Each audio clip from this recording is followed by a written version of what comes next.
السلام علیکم ورحمۃ اللہ وبرکاتہ نحمدہ ونصلی علی رسولہ الکریم۔ سامعین و ناظرین، غیر مقلدین کا طریقہ کار رہا ہے کہ وہ احناف جو نماز پڑھتے ہیں اسے لوگوں کے سامنے اس طرح پیش کرتے ہیں کہ گویا احناف کی نماز حضور صلی اللہ علیہ وسلم کے طریقے پر نہیں ہے، احناف کا طریقہ ہی کچھ اور ہے، اللہ کے نبی کا طریقہ کچھ اور ہے۔ یعنی یہ وہ دکھانا چاہتے ہیں اور گویا یہ ثابت کرنا چاہتے ہیں کہ ان کی یعنی احناف کا جو طریقہ کار ہے وہ قرآن و حدیث کے خلاف ہے، یا انہوں نے ایک اور دین بنایا ہوا ہے۔ بہرحال تو اس سلسلے میں وہ الگ الگ طریقے سے بلکہ نماز پر بھی وہ اعتراضات کرتے رہتے ہیں۔ آج ہم اس سلسلے میں کہ وہ نماز میں اتحیات میں انگلی اٹھانے کے متعلق بھی لوگوں کو یہ ذہن دیتے ہیں کہ بھائی یہ احناف جو کہتے ہیں کہ اشہد اللہ الہ الا اللہ، یعنی اشہد اللہ الہ پر انگلی اٹھائیں اور اللہ پر نیچے گرا دیں، ان کا یہ طریقہ کار درست نہیں ہے، یہ غیر مقلدین کہا کرتے ہیں۔ حالانکہ احادیث میں تائید ہوتی ہے احناف کے عمل کی، احادیث میں تائید ہوتی ہے، بلکہ اللہ کا نظام بھی یہ ہے، ہم آپ کو وہ ویڈیو بھی دکھاتے ہیں آپ کو کہ اللہ کا نظام یہ خود غیر مقلدین کی طرف سے بھی بعض اوقات کسی نہ کسی طریقے سے تائید ہو جاتی ہے اور بات واضح ہو جاتی ہے کہ احناف کا عمل بالکل درست ہے، غیر مقلدین کیا صرف ہٹ دھرمی ہے اور نہ ماننا ہے۔ تو یہ احادیث ہم آپ کے سامنے پیش کرنے کی کوشش کرتے ہیں۔ دیکھیں ویسے مثال کے طور پر یہ سنن ابی داؤد کی حدیث دیکھ لیں۔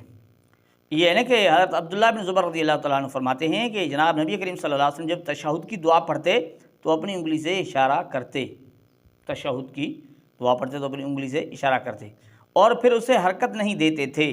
یعنی یہ جو غیر مقلدین حرکت دیتے ہیں، یہاں یہ ہے کہ حرکت نہیں دیتے تھے، یہ بھی حدیث کے اندر آ گیا۔ یعنی احناف جو حرکت نہیں دیتے اس کی بھی حدیث سے تائید ہو رہی ہے، ٹھیک ہے نا۔ ایک تو یہ چیز ہم ویسے مثال کے طور پر چند چیزیں پیش کر دیتے ہیں، آپ دیکھ لیجئے گا اور یہ دیکھ لیں۔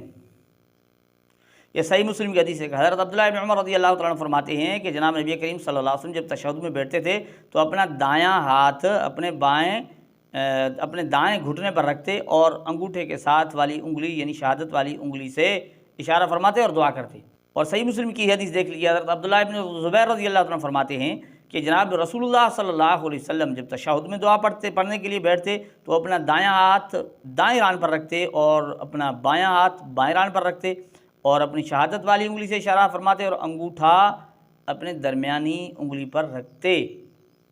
یہ دیکھ لیں، یہ احادیث میں وہی عمل آ رہا ہے، یہ ہلانا ولانا وہ تو نظر نہیں آ رہا، آپ دیکھ رہے ہیں۔ اور یہی حدیث سنن ابی داؤد کی دیکھ لیجئے کہ حضرت وائل بن حجر رضی اللہ عنہ فرماتے ہیں کہ میں نے جناب رسول اللہ صلی اللہ علیہ وسلم کو نماز پڑھتے دیکھا کہ آپ صلی اللہ علیہ وسلم نے تشہد میں دو انگلیوں یعنی چھوٹی اور اس سے متصل انگلی کو بند کیا اور درمیانی انگلی اور انگوٹھے سے حلقہ بنایا، اور میں نے ان کو اسی طرح اشارہ کرتے ہوئے دیکھا، پھر انگوٹھا اور درمیانی انگلی سے حلقہ بنایا اور انگشت شہادت سے اشارہ کیا، یعنی شہادت والی انگلی سے اشارہ کیا۔ اس طرح کی اور احادیث بھی آپ کے سامنے شو ہو رہی ہیں۔ کہنے کا مقصد یہ ہے کہ احادیث سے احناف کی تائید ہوتی ہے، احادیث سے احناف کے عمل کی تائید ہوتی ہے، لیکن غیر مقلدین ہٹ دھرمی پر ہیں اور کہتے ہیں کہ احناف کا عمل حدیث سے ثابت نہیں ہے، حضور صلی اللہ علیہ وسلم کے عمل کے خلاف ہے۔